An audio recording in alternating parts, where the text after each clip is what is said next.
नमस्कार शेतकरी मित्रांनो, स्मार्ट हवामान या यूट्यूब चॅनलवर आपलं पुन्हा एकदा मनापासून स्वागत आहे। मागील 2-3 दिवसांपासून संपूर्ण मराठवाड्याला हा अवकाळी पाऊस अक्षरशः झोडपून काढल्याचे चित्र आपल्यासमोर आहे। अनेक ठिकाणी झालेल्या या अवकाळी पावसाने आणि गारपिटीने अनेक शेतकऱ्यांचे नुकसान झाल्याचे आपल्याला पाहायला मिळत आहे। या व्हिडिओच्या माध्यमातून आपण 15, 16 आणि 17 मे 2025 चा हवामान अंदाज सविस्तरपणे जाणून घेणार आहोत। तत्पूर्वी तुम्हाला विनंती आहे की तुम्ही जर चॅनलवर नवीन असाल तर चॅनलला सबस्क्राइब करून तुमच्या गावाचे व शहराचे नाव कमेंट करून कळवा, म्हणजे त्या ठिकाणचा अंदाजही देण्यात येईल। मित्रांनो, तुम्ही जर चॅनलला सबस्क्राइब केलं नाही तर तुमची कमेंट आमच्यापर्यंत पोहोचत नाही, म्हणून आत्ताच चॅनलला सबस्क्राइब करून घ्या आणि व्हिडिओला एक लाईक देखील नक्कीच करा। आज रात्री व मध्यरात्री देखील मुसळधार स्वरूपाचा पाऊस आपल्याला विजांच्या कडकडाटासह भाग बदलत पाहायला मिळणार आहे। यामध्ये सोलापूर, कोल्हापूर, अक्कलकोट, अकलूज, सातारा, सांगली, वडूज, विटा, कराड यांचा समावेश आहे।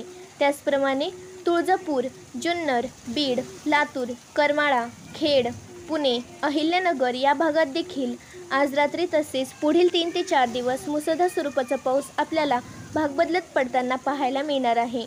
त्याचप्रमाणे मराठवाड्याचा विचार करायचा झाला तर छत्रपती संभाजीनगर, जालना, नांदेड, परभणी, हिंगोली, बीड, लातूर आणि धाराशिव या जिल्ह्यात आपल्याला भाग बदलत मध्यम ते मुसळधार स्वरूपाचा पाऊस पाहायला मिळू शकतो। मित्रांनो, तुम्हाला विनंती आहे की हा व्हिडिओ आपल्या सर्व शेतकरी बांधवांपर्यंत शेअर करून पोहोचवा, जेणेकरून माहिती अभावी किंवा अंदाजाअभावी आपल्या शेतकरी बांधवांचे नुकसान होणार नाही। त्याचबरोबर उत्तर महाराष्ट्राचा विचार करायचा झाला तर नाशिक, मालेगाव, धुळे, मनमाड, चाळीसगाव या भागात देखील वादळी वाऱ्यासह मुसळधार स्वरूपाचा पाऊस आपल्याला आज देखील त्याचप्रमाणे उद्या देखील पाहायला मिळणार आहे।